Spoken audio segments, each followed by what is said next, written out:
Franz Weber. Los 5 o 6 meses de edad. A rock and roll guitar player.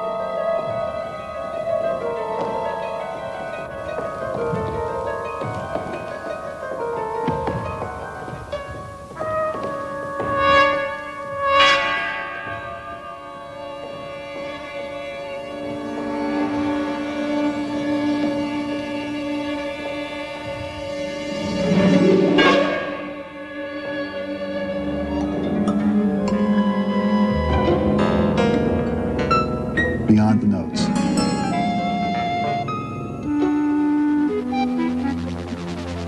In the real world, you are never going to get a completely, perfectly recorded performance of every note of what you wrote. Beyond the overtone series.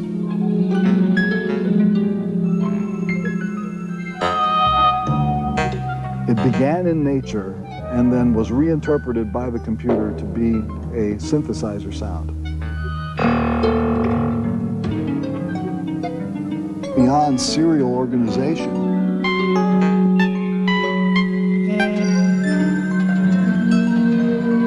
Irrespective of any kind of compositional system,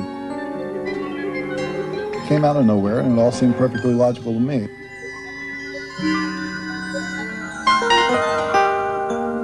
Beyond love. I'm very interested in making structures. You can literally make compositions out of dust.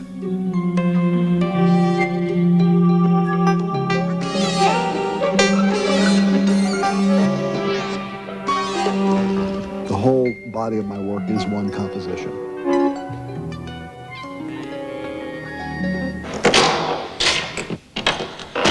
That's what music should be.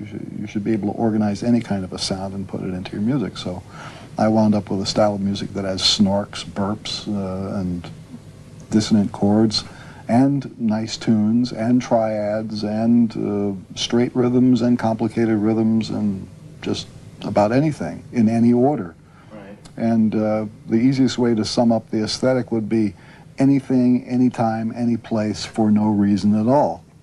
And I think with an aesthetic like that, you can have pretty good latitude for being creative. There is nothing that is free of the network of cause and effect. Everything causes everything else. Everything results from everything else. There's two things you ought to consider here. One is the possibility that the whole body of my work is one composition. Right. And only separated into individual tracks, so to speak, because I'm releasing it on records. And it takes me years to put it together, but if I was all done and you stuck it all together, it's one composition, basically. And a theme that started off in, on the first record could just as easily occur later on with no reason other than, since the whole mass of work is one composition, why can't you recapitulate a theme that started off years ago? So when I say, for instance, that I like Varese music, they think that I am a pupil of Varese, but I am not a pupil of Varese. Because in that case, I should be a pupil of Brahms, as I was saying about. I am not a pupil of Brahms. I don't think my music looks like the music of Brahms. One of the reasons why my music wound up sounding the way that it does is for the whole idea of what melody is. There are many people who can listen to Varese and say, well, there's no tune there, but I hear melody in Varese, and I hear the intervals that he uses, I hear as melodic intervals. That all seem, real normal to my ear. I know that by ordinary standards that's very dissonant music, but I liked it. And his concept of music being organized sound was an idea that I could understand on a molecular level. That was obvious to me. You have a tendency when you are getting older, you have your own world and you are not satisfied with it maybe, but I mean, you are involved more and more with it. When you are younger, you have the world for you and you look always around. But I mean, the more you want to go deeper, of course, deeper you go, the deeper you go, the more closed in your own world you are. When you were younger, you went to these monster movies. You did get involved with Stockhausen's music, with Varèse's music, all at the same time. Did that just come out of nowhere? Yeah, it came out of nowhere, and it all seemed perfectly logical to me. Now, first of all, a European audience is probably not familiar with what the U.S. term monster movie really means, or the reason why a person could enjoy looking at monster movies. Monster movies in the 50s were black and white, cheap, really stupid things that were supposedly done to be serious and scary, but to the trained eye were absolutely hilarious.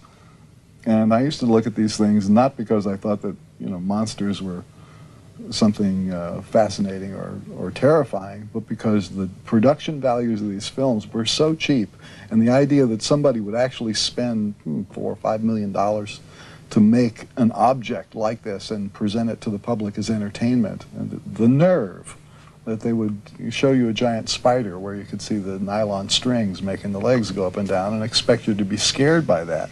I thought it was hilarious.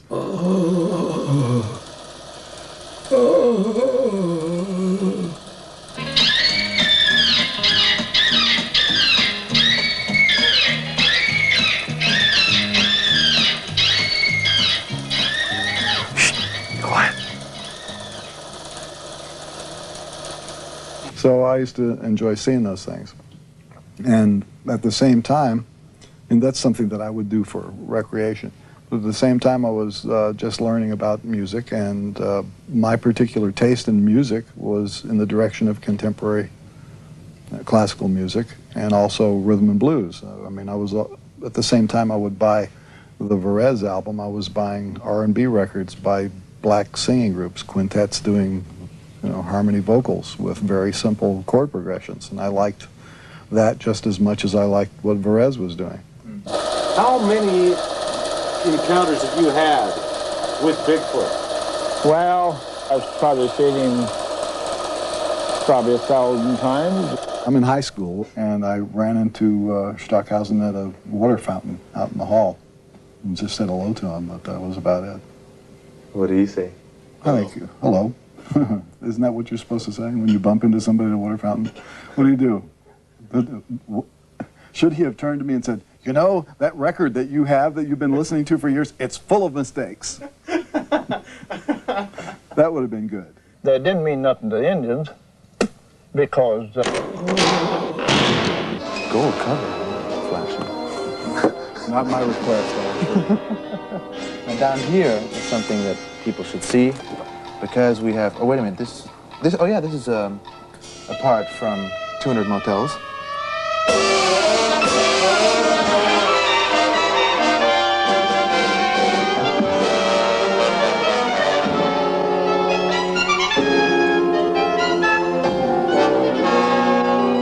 That's it. For liquid into cheap ammonia. Now these are blow bubbles with straw. Right. You don't usually ask a chorus to do these things. Right. But there's no reason why they shouldn't. Exactly. You know, I mean, anybody knows how to go like that to a straw.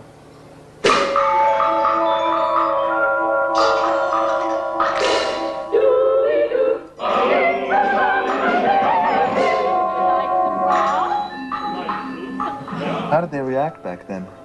They didn't like it. Were you thinking in terms of collages of textures? No, I'm thinking in terms of you can hear these effects if you mic it right. Because all of these things will be balanced out in the mix.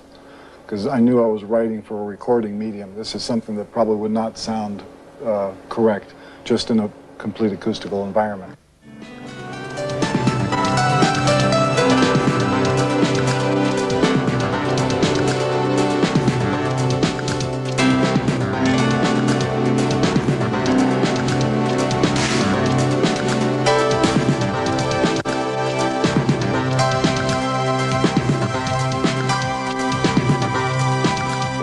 Knockers looking there. Yeah. Get that architectural kind of thick instrument, chord, harmonic kind of stackings. And there you have, there too, all the polyrhythms. Yeah, another one of those things you'll never hear played right. Yeah. In life. When did you write this?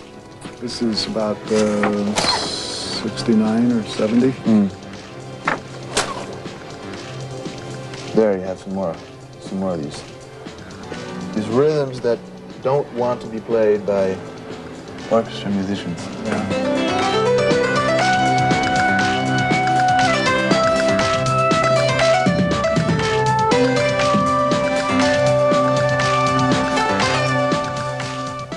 I welcome whatever happens next. Or Öffnen Sie sofort! How aware are you of the fact of the difference between acoustical instruments and electronical instruments? Well, I have quite a sensitivity to that because from being in rock and roll for 25 years and having to deal with something that most composers don't, which is multi-track mixing. You learn the behavioral differences between electrical instruments that go through a wire direct into the board or instruments which are heard by a microphone. And you develop certain ideas or an aesthetic about what is a good sound. And one of the things about writing for the synclavier is each of the sounds, the individual samples that are in there, to the extent that you can control the manufacture of the sample itself, you can idealize that sound. So if I have a clarinet part, for example, and this would be a hypothetical example. Let's suppose I had done a sampling session and had the absolutely most perfectly recorded clarinet, and each note in each register on the clarinet was perfectly played. I then build something called a patch, which tells the keyboard of the synclavier which of these notes lives under which key. And I then write a clarinet concerto. Well, in the real world, you are never going to get a completely, perfectly recorded performance of every note of what you wrote with a perfectly played sample on every note. That will never happen in the real world, but with this machine, you can do it. But is it really that desirable? Why not? Nobody's ever heard it. Let's listen to it. Right. That's the goal. I mean, if you just want to do what everybody thinks music ought to be, then, you know, get another career. I want to find out what happens if you get these idealized sounds, a whole library of idealized sounds, and then have an imaginary, idealized orchestra, not only play with good tone on every note, the right amplitude on every note, plus, at the point where you mix it, you can create a separate environment for every instrument with the digital echo. For example, if you imagine a composition where you had a full orchestra hitting a strong chord with all different orchestral timbres, balancing perfectly with a classical guitar, you will never get that in the real world. But you can imagine it, write it, execute it, and hear it using this medium. So this opens up possibilities for any composer who wanted to, you know, allow an audience to hear something he could hear in his brain, but the physics of acoustics would not let you do. That's one of the things that's great about writing in this medium. So, in other words, you're very aware of the fact that the advantages that come out of, let's say, the problems that acoustical instruments have are at this point in your career in composing, not your primary concern. But no, I want to surpass, I want to get beyond the problems of normal acoustical instruments. I like acoustical instruments. Basically what my machine reproduces is the sound of acoustical instruments.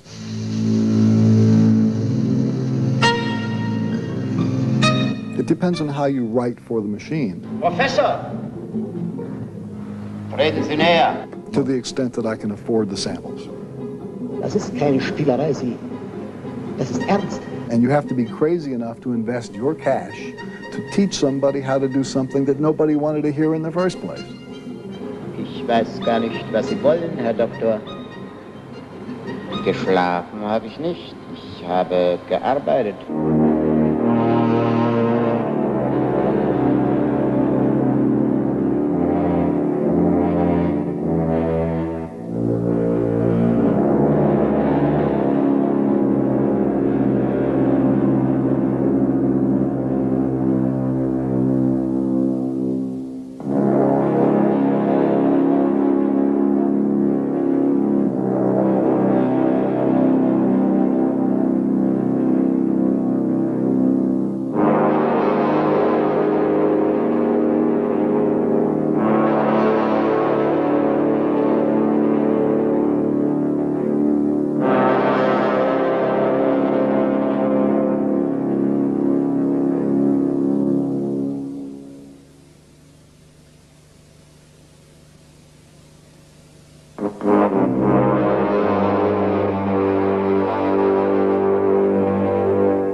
Was ist denn das? Ein Überrobot. All right, let me reroute some of this stuff then. The horns are going to come out of 5 and 6. The oboes are out of 1 and 2, and the violin pits is out of 3 and 4.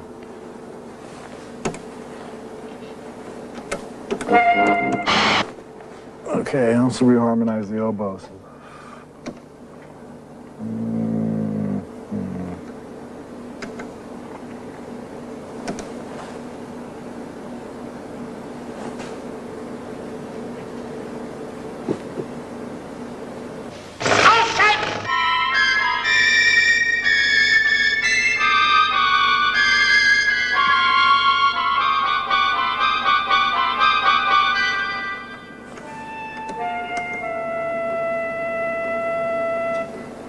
Can you turn the pizzicato up, Bob?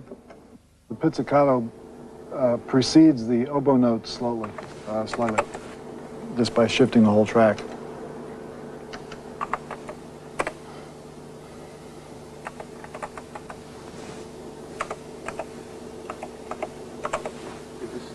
these just a couple of demonstration notes now? Yeah.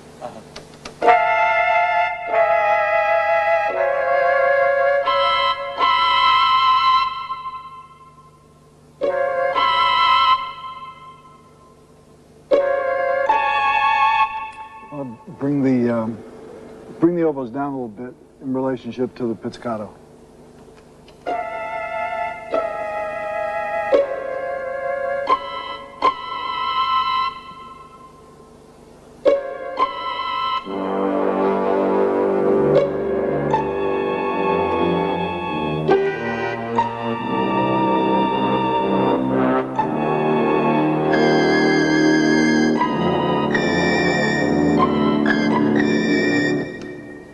Change one of the oboes to a clarinet. If these samples are on there, I don't know where they are. Nope, not.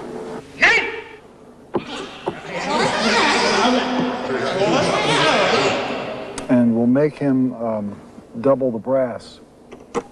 Bring the pizzicatos back.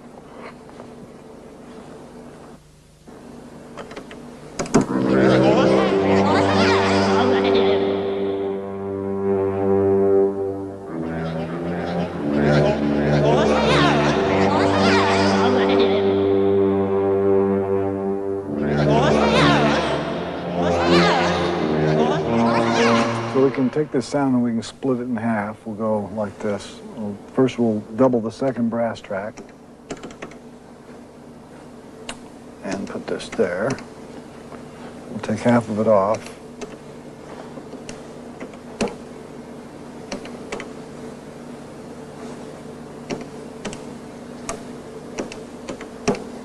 So one walt will play with one brass track and the other walt will play with the other.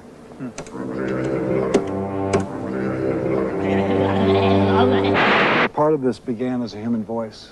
Then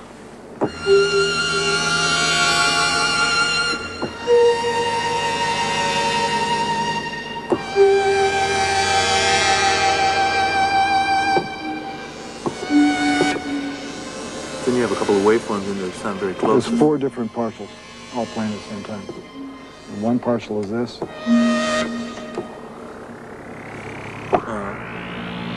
One's this.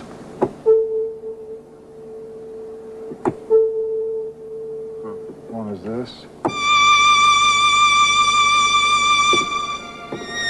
It's a resynthesized violin. And that's an FM timbre. So you can hear only 3 of them. This is minus the grit.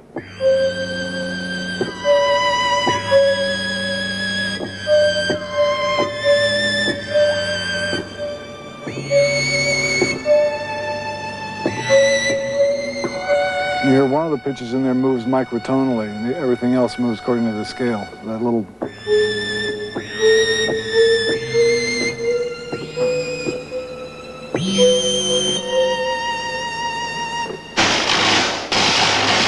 This has textures in it that remind me of John Cage compositions that I've heard before.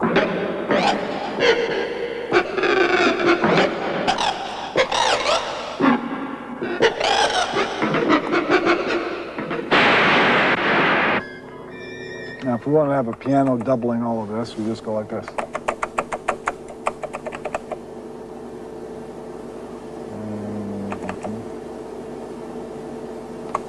Yeah.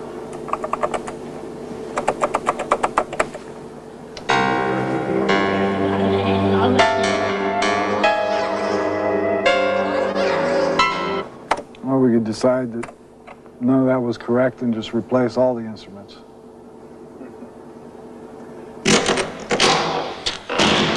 If I were to tell you, out of the pieces that you listen to, where the material was derived from, you might, even you might be shocked to see how the stuff was arrived at because of the way that you can process data with that computer. It is unbelievable. This takes it like a step beyond serial organization into, it would be a very technical description to show you what happens, but let's just say that the value of an aesthetic concept like the economy of means, which people often speak of in Stravinsky, where you have these little cells of melodies that get moved around. The synclavier allows you to take that to a ridiculous extreme. I mean, where you can literally make compositions out of dust. Don't you? Of course. I mean, but like numerical dust. I mean, as I hear two glissandos going in opposite directions on a cello solo, Yes. how do you perform that? With the fingers. Yes. Let me show you my instruments, all right? Okay. Can I?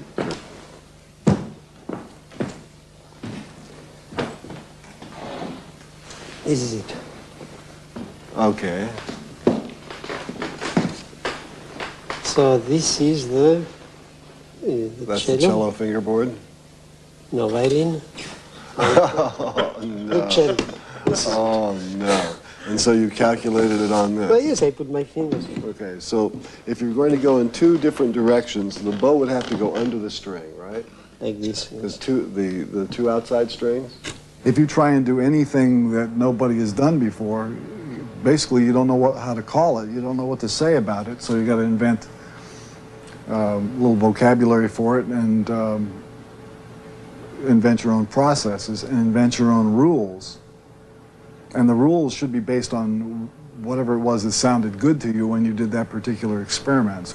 Because my idea is that if I can do that in a slow way, the virtuoso, the soloist can do that fast, see? So the bass is here.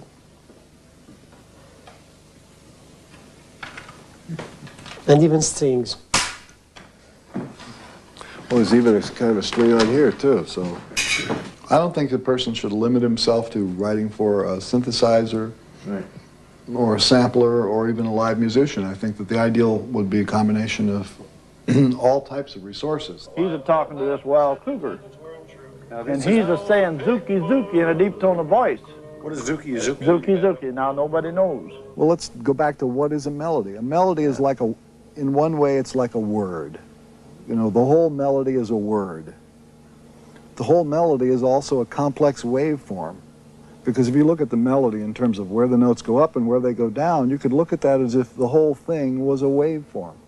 And maybe it's an absurd concept, but maybe the human mind, which decodes all other waveforms, which are basically wiggles and shapes like that, in some way can perceive a melody as a waveform over a longer period of time.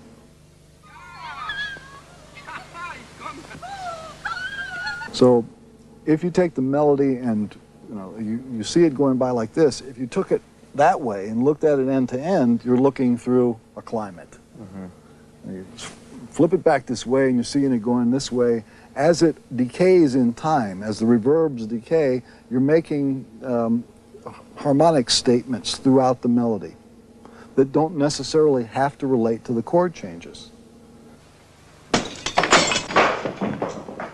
Then you step back from that and you could say, well, if the melody can be seen this way, then in a much larger scale, the entire composition is a big word, a big complex waveform, a big climate. Now, all of those things have an effect on the human brain and on the people's It affects people physiologically. What happens to you if you listen to Beethoven's Fifth as a big climate? You know, da-da-da-da, it's a word, right? But then there's more, you know, and look at the whole thing.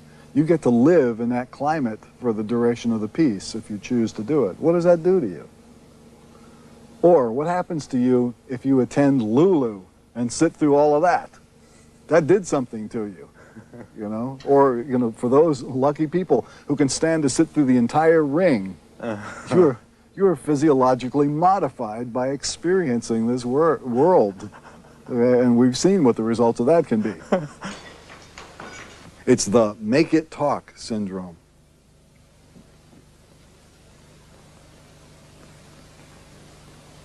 People do not talk like this unless they are very sick. And that's the way normal music notation is. You see, people talk with rhythms that go all over the place. So why not have melodies that have the same rhythms that resemble human speech?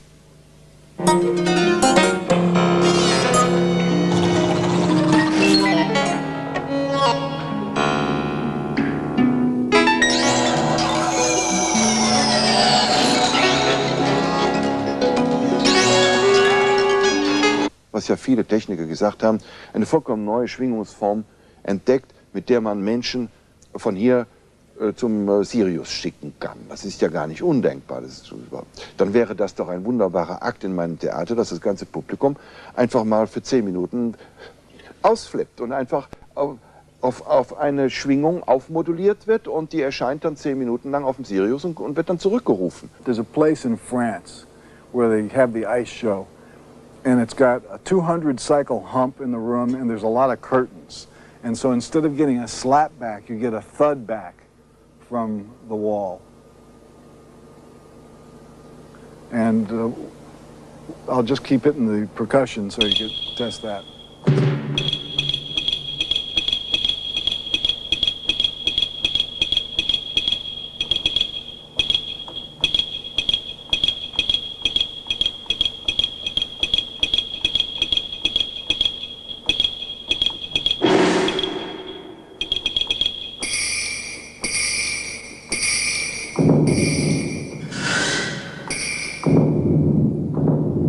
Test of it is that.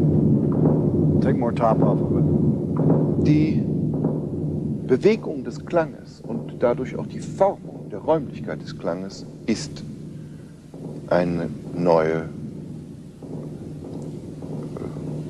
Richtung in der musikalischen Komposition. I like the idea of brass instruments where all the overtones come to life in a place where the room is feeding something back into the sound.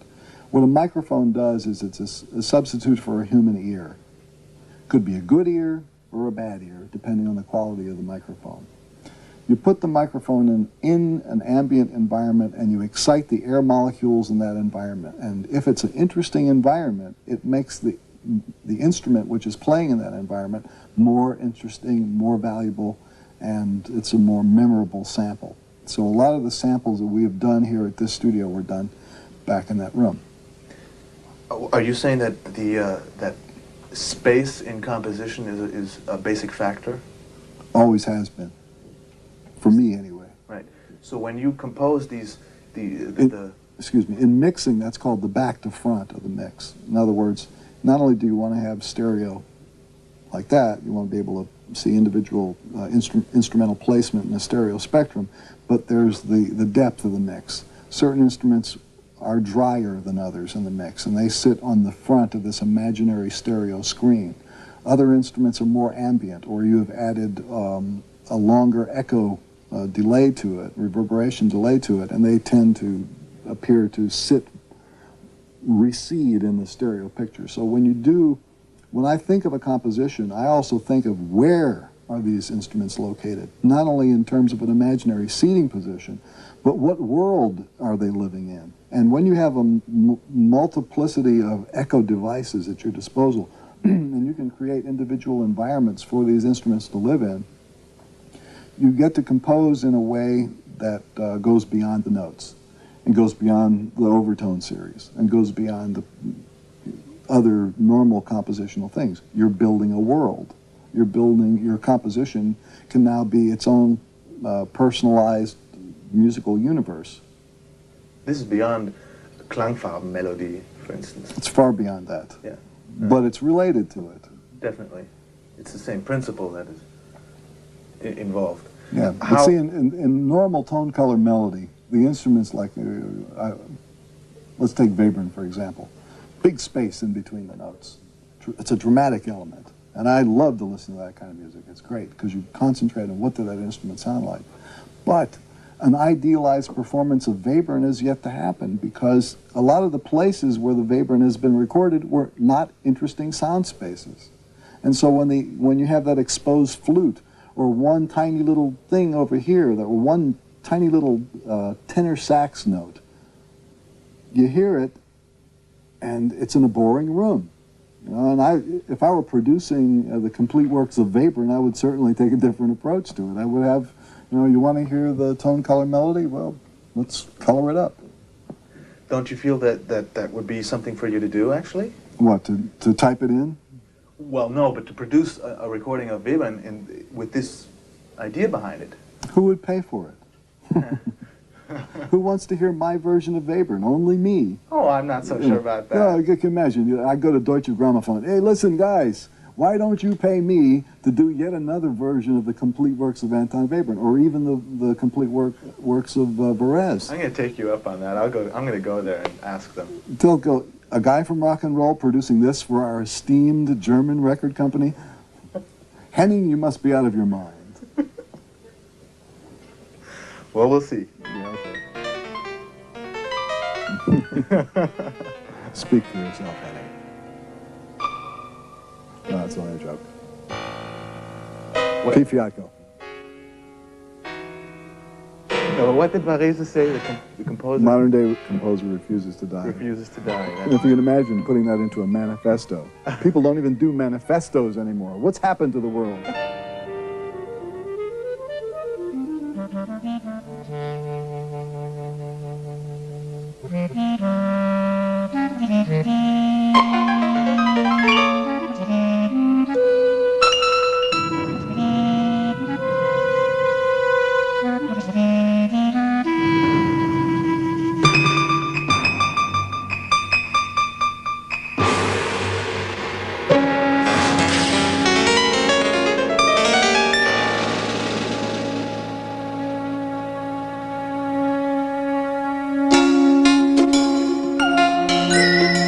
Paper, and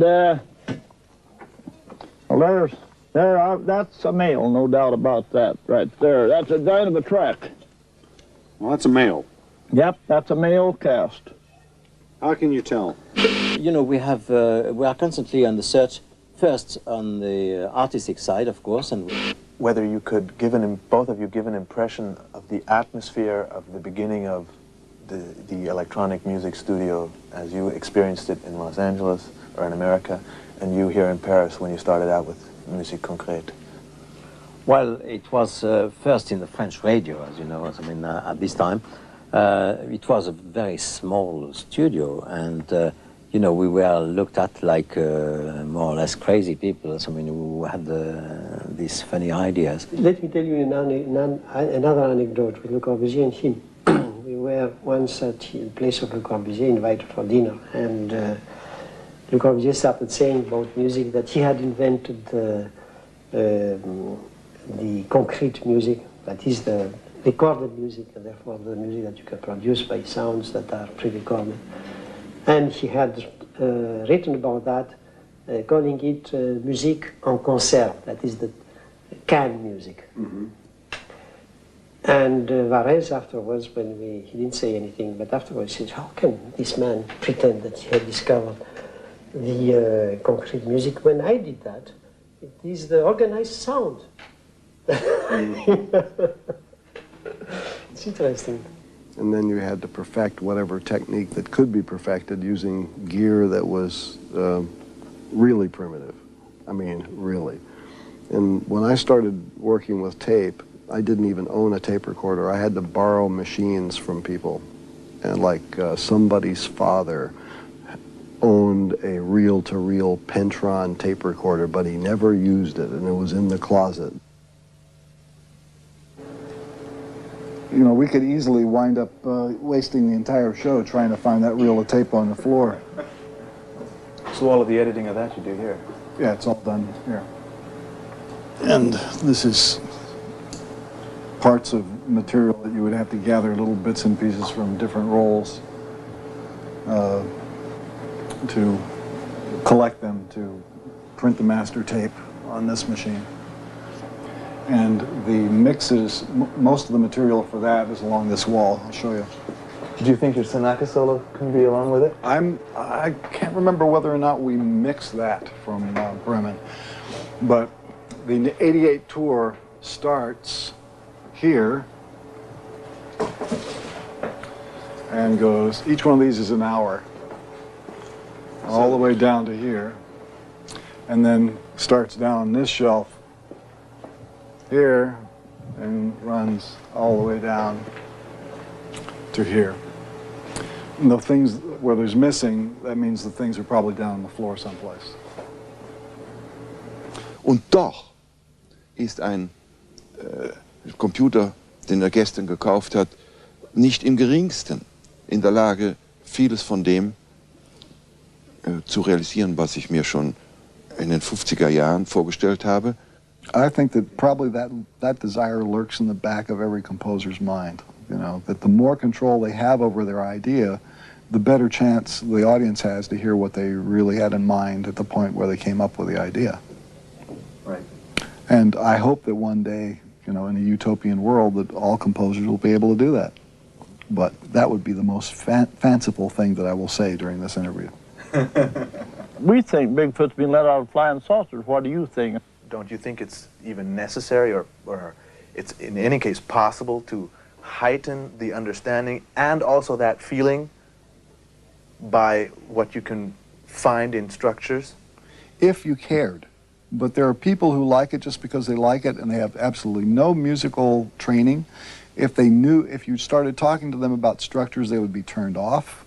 They like it on a gut level and that's that, or they hate it on a gut level and that's that. Either way, you can't persuade them by talking about the structure or the mechanics in it. The only people who would be interested are maybe musicians, maybe composers, maybe statisticians, certainly not critics, because, you know, that would spoil all their fun.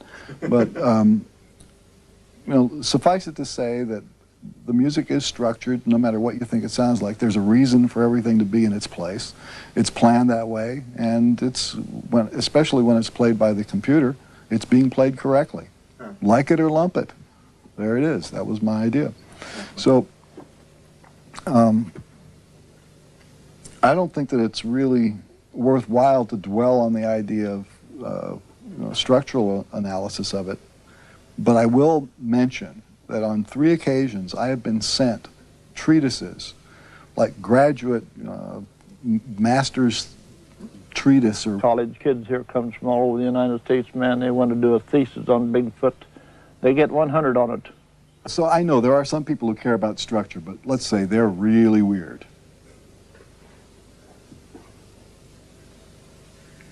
Still. Oh, yeah?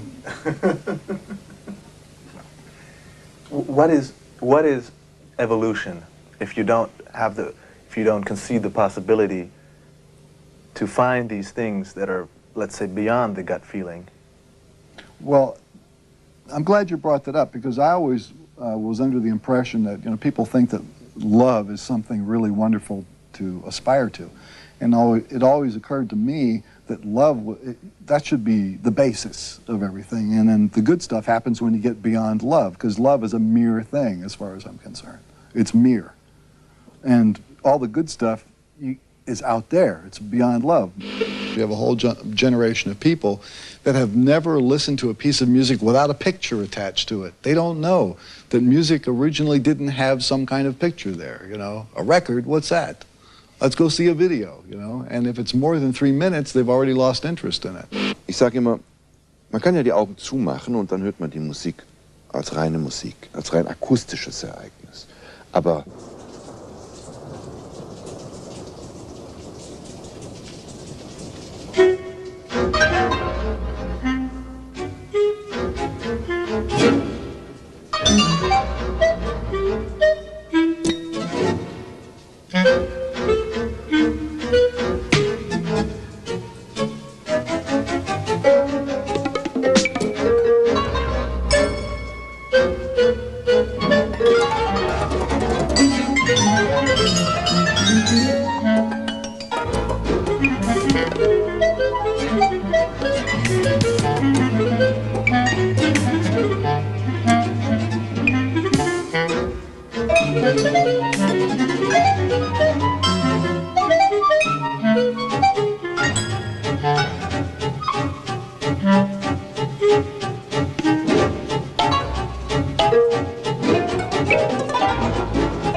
night, as our forces fight, they and their families are in our prayers. May God bless each and every one of them and the coalition forces at our side in the Gulf, and may He continue to bless our nation, the United States of America.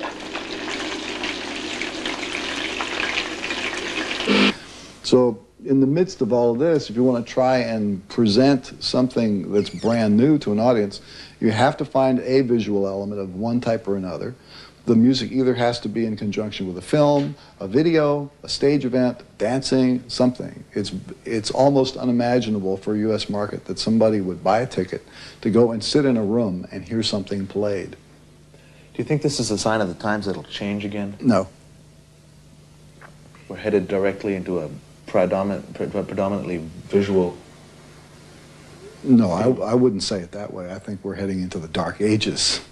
I think that Ronald Reagan helped with that a lot. He opened the door to the past for us and did everything that he could through his policies to set America on this course careening backwards in time, past the picket fence, back into this, you know, world of emptiness. Das Ende vom Lied. Altes Eisen. Verschrottet. Tut mir leid.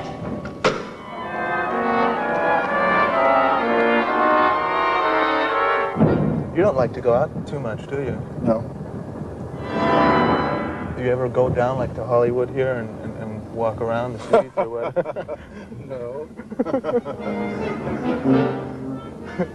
And if you're ever in a car with somebody who does that for a good time, run. That would be a sure sign of bad mental health, boy. What do you do for a good time? I go down to Hollywood and walk around. Well, I'm probably the only man that ever came to face with Bigfoot and lived to tell about it. Well, now, I used to feed him apples right out of my hand. He'd take them out of my hand. He had a hand about a foot wide. Want me to charge this crystal for you?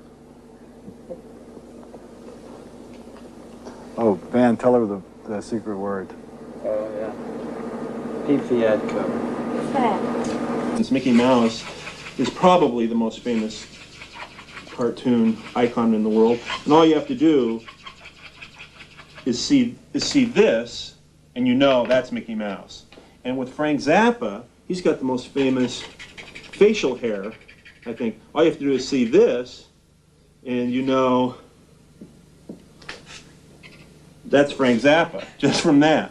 And look at this. This is Hollywood. Now, you see this corner here where it says Fat Burger? That used to be a record store, Wallach's Music City. This whole parking lot here was one of the biggest record stores in California. Now, it's a mini mall with things like Raging Fingers, Copymatic, Fat Burger.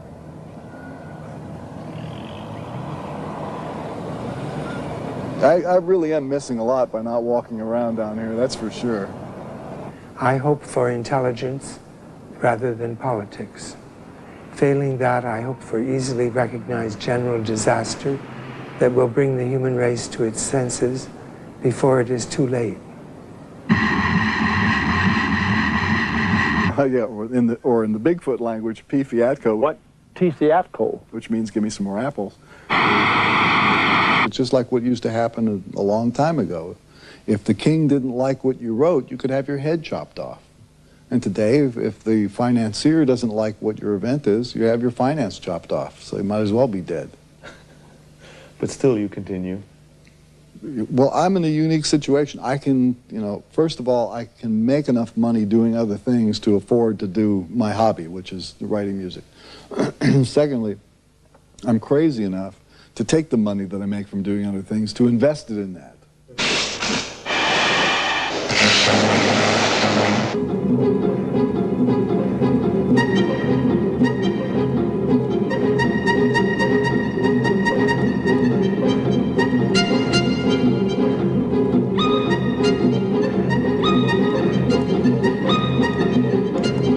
It's a combination of loops of pizzicato string sections from full orchestra, playing little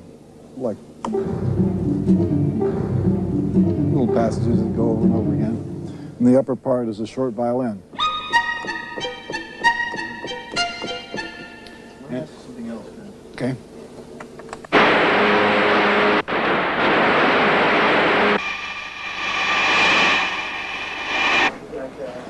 Welcome back again. In order for me to have the luxury of being a composer, I have to do what they call business. I have to do things that generate income.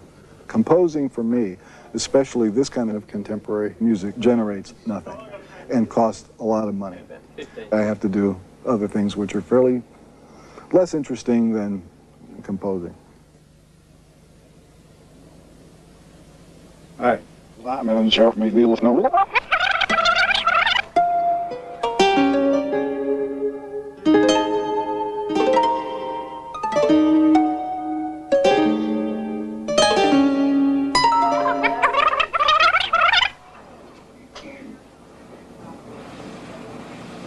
Well, first of all, I am still doing business, and I'm actually in the studio now working on a new album for next year. Let's say I've got a good week where I don't have any of the business interruptions. I'll wake up whenever I wake up. I'll eat a bowl of cereal, I'll drink a cup of coffee, I'll smoke a cigarette, and I'll come downstairs and I'll go to work until I'm tired. Did you go in there? And then I'll get up and go to bed. And then I'll do it all over again.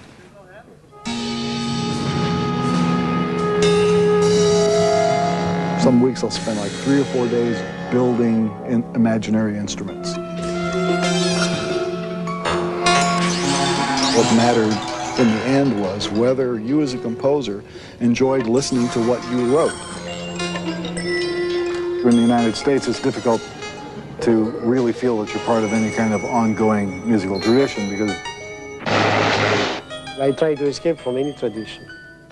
First, if I knew the direction, it would be terribly boring to go into this direction, which is interesting to go into the unknown, more or less. It's anything, anytime, any place, for any reason at all, that's the leitmotif.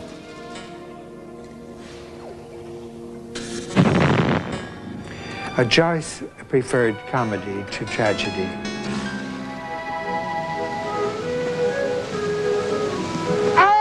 Get down, man! Das ist ja unser Hand! Well, the thing that's of the region of what I write is basically, my region is my house plus television. See, that's basically my contact with the outside world. You take where I live and add all the TV that you can receive in this place, which brings me normal American life through a wire. And add to that what I experience when I travel on tour, and that's my ethnic source material. So that's not quite like a guy living in a village writing a little doodad because the sheep are coming in on Wednesday. It's another thing. So my cultural base is not really isolated. It's like, it's more mixed up.